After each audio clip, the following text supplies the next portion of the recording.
नमस्कार दोस्तों, मेरा नाम पूनम है। अभी मेरी उम्र 32 साल की है और मैं दिल्ली शहर में रहती हूँ।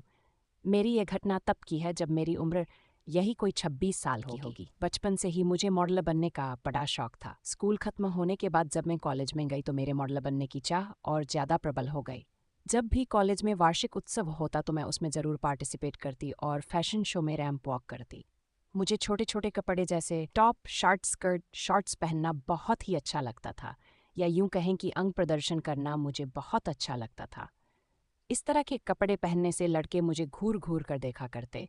पर मेरा इस तरह से मॉडलिंग में रुचि होना और मेरे छोटे कपड़े पहनना मेरे घर वालों को बिल्कुल भी पसंद नहीं था। पर मैं क्या करती? मुझे तो यह सब बहुत पसंद था। जब भी मैं कॉलेज जाती तो घर से नॉर्मल कपड़े ही पहनकर जाती थी, पर कॉलेज जाकर मैं वहाँ के वॉशरूम में अपने कपड़े बदल लेती और स्कर्ट टॉप पहन लेती थी। मुझे मॉडलिंग में रुचि तो मेरी कुछ दोस्तों ने मुझे मॉडलिंग के लिए और ज़्यादा प्रोत्साहित किया। मैंने कई जगह मॉडलिंग के लिए ऑडिशन भी दी, पर हर बार मैं रिजेक्ट ही हुई। फिर मुझे लगने लगा कि मेरे अंदर टेंट ही नहीं है। कॉलेज खत्म होते ही मेरे घर वालों ने मेरी शादी के लिए एक रिश्ता तैयार दिया। मैंने घरवालों को बहुत मनाया कि मुझे अभी शादी नहीं करनी, मुझे मॉडलिंग करनी है, मॉडल बनना है। पर मेरे घर वाले नहीं माने और उन्होंने मेरी शादी मेरे पापा के दोस्त के बेटे से तय कर दी। थक हार कर अब मैं भी शादी के लिए राजी हो गई। मुझे इस बात की तसल्ली थी कि मेरा होने वाला पति मुंबई में रहता था, क्योंकि मैंने मुंबई जाने के भी सपने देखे थे। मैंने यही सोचकर शादी कर ली कि यहाँ तो मेरे मॉडलिंग में कुछ नहीं हो सकता है। शादी करके मुंबई जाकर ही अब अपने लिए कुछ करूँगी। शादी के बाद मैं अपने पति के साथ मुंबई में रहने लगी। मेरे पति दिखने में काफ़ी अच्छे हैं और पर्सनालिटी भी उनकी बहुत अच्छी है। वे एक स्ट्रांग मर्द हैं, तो सुहागरात पर मेरे पति ने मेरी जम कर ली। मैं मेरे पति के तरीके से इतने ज़्यादा प्रभावित और खुश थी कि हम लगभग रोज़ाना तो कभी कभी तो सुबह शाम ही कर लेते थे। अब मैं अपने मॉडल बनने के सपने को भूलने लगी। अब मेरा इंटरेस्ट पति के साथ समय बिताने में ज़्यादा होने लगा, पर कहीं न कहीं मेरे अंदर अभी भी मॉडल बनने की इच्छा थी। एक दिन मैंने अपने पति से इस बारे में बात की और उन्हें अपने मॉडल बनने के सपने के बारे में बताया। तब उन्होंने कहा, अगर तुम्हारा ये सपना है तो तुम्हें ज़रूर पूरा करना चाहिए। और मुंबई तो है ही सपनों की नगरी। यहाँ तो हर किसी के सपने पूरे होते हैं। मेरे पति का यूं खुले विचारों का होना मुझे बहुत अच्छा लगा। अगले ही दिन से मैंने फिर से अपने सपने को जीना शुरू किया। फिर से मैंने मॉडलिंग के लिए ऑडिशन देने शुरू कर दिए। लगभग 6 महीनों तक मैं जगह जगह जा जाकर ऑडिशन देती रही, पर मुझे कहीं से भी कामयाबी नहीं मिल रही थी। अब मैं बहुत थक चुकी थी। मुझे बहुत गुस्सा आने लगा और मैंने हार मान ली। देखते ही देखते साल गुजर गया। अब मैं मॉडल बनने के सारी आस छोड़ चुकी थी और अपने पति के साथ एक अपना पत्नी धर्म निभाते हुए जीवन गुजारने लगी। एक दिन की बात है, मैं शॉपिंग के लिए एक मॉल में गई हुई थी। मॉल के अंदर मैं एक वेस्टर्न कपड़ों की दुकान में गई। वहाँ मैंने कई सारी ड्रेसेस देखी, अलग अलग वैरायटी की, जैसे one piece gown, short frock, short skirt, top, shorts इत्यादि। एक बड़े शीशे में अपने आप को देखती। एक दो बार ऐसा करने के बाद मैंने नोटिस किया कि 2 आदमी वहीं पास खड़े होकर मुझे घूर घूर कर देख रहे हैं। पर मैंने उन्हें अनदेखा करके अपनी सारी ड्रेसेस ट्राई की और मुझे जो लेना था उसकी बिलिंग करके मैं वहाँ से निकल गई। मेरे मॉल की उस शॉप से निकलने के बाद भी मैंने नोटिस किया कि वही दोनों आदमी मेरा पीछा कर रहे थे। फिर मैं मॉल की कॉफ़ी शॉप में कॉफ़ी पीने के लिए चली गई। मैं कॉफ़ी पी रही थी कि तभी वे दोनों आदमी मेरे पास आए।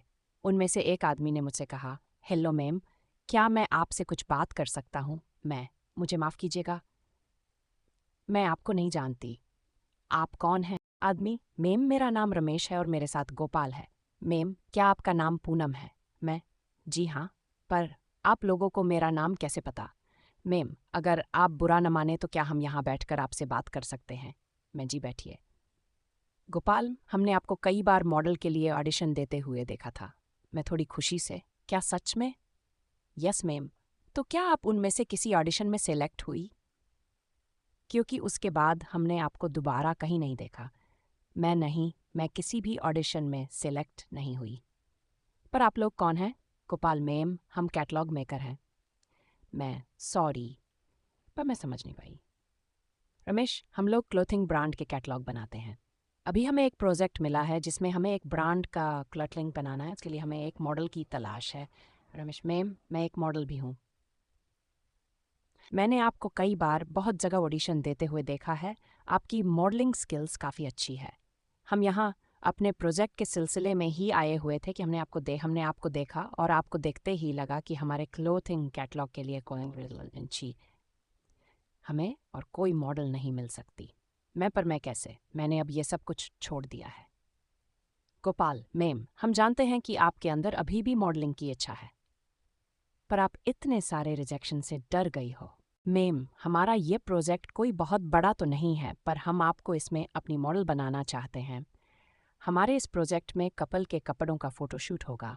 मैम, पर मैम, इसमें लड़के की मॉडलिंग मैं खुद ही कर रहा हूँ और लड़की के लिए हम आपको अप्रोच कर रहे हैं। अगर आप एग्री करो तो इस प्रोजेक्ट को हम बहुत अच्छा बना सकते हैं।